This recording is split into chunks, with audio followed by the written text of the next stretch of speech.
could have spoken for my 20 slides about flags, but I'm not. So this could go very wrong. Ready? Go for it. Hi, my name's John Adams. I'm an artist, and that's one of very many hats that I wear. And I'm here as a friend of Audience South, and I'm very proud to do so. Now, my 20 slides, unfortunately, I've had to do some cutting. It's been some very harsh decisions, but I've introduced a algorithm into my showing, which will then cut certain letters out. This will be done totally at random, and because I can't spell, it doesn't really matter. Now, I will at this point apologise for any gratuitous profanities that will be distressing. As I don't read, I don't see these myself. So,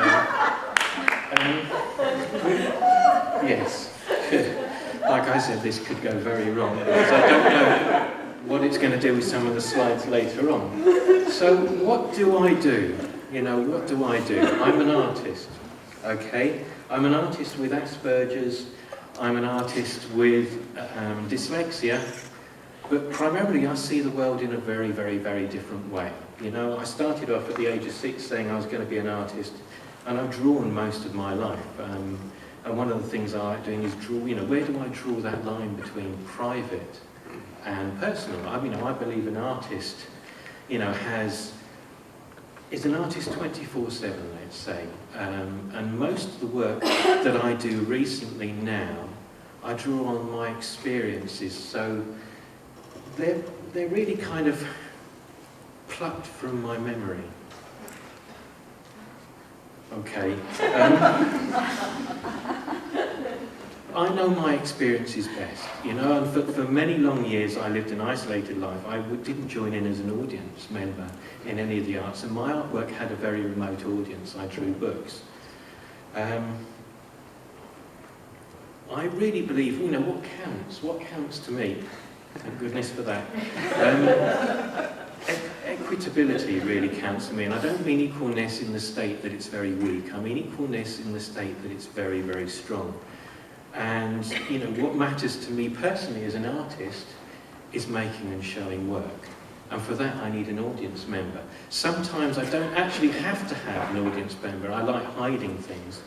But I've recently been dabbling in things where the participants and the audience and the artist are blurred. Everyone is exactly the same. And that comes out in the Flags project, okay? So that was my first sort of kind of foray into public art. Alongside, being artist in resident, being artist in resident with Southern. And the Flags is generally about everyone being exactly the same. It's very equitable. You make the same artwork. And the biggest thing I had from people who said they couldn't engage with an arts project was I can't draw. So, participants become the work. And, is the piece of artwork getting people to make the flags and plant them out, or is it getting people to join in and do something that they can then point at and say, I'm part of that? I think everybody has got artistic tendencies, but a lot of this is kind of stamped out at school. I certainly had my artistic tendencies stamped out at school. I never went to art college. I had a picture torn up when I was 11 because I spelled my name wrong. And I had to learn, I had to have a really sharp imagination. And I think, sharp imagination, and, you have to have a context for your work. It's really, really important. If we're going to make some sort of cultural shift, particularly in the disability arts world, cultural shifts happen where two plates rub together. And, earthquakes happen, or things get subducted and disappear. I dread to think, oh, thank goodness for that. Yes, that could have been different. And that cultural shift will happen, and maybe that cultural shift will happen in very unexpected ways. So the state of the arts, where are we at this particular moment from a personal and national level with the state of the arts? I think we're in a pretty good place. Oh dear. Yes. Yes. One main reason why we're all here is we value the arts. The arts to us, both as individuals and our organisations, is really important. You know, the arts is important, be that from the health point of view, be that from the engagement point of view. You know, the arts are important. The trouble is sometimes it can be a bit, altered. I think people get lost, and we need to redefine our audiences in some respect, because a lot of the time we go for targets, and maybe they are tick box targets that we should concentrate less on. It came up earlier in one of the talks about that 20% that isn't looked at.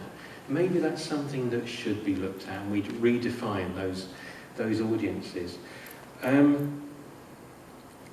think there's a trace of natural selection in all this too. And I'm waiting for the next one. I didn't think I'd have to do this, but there we go.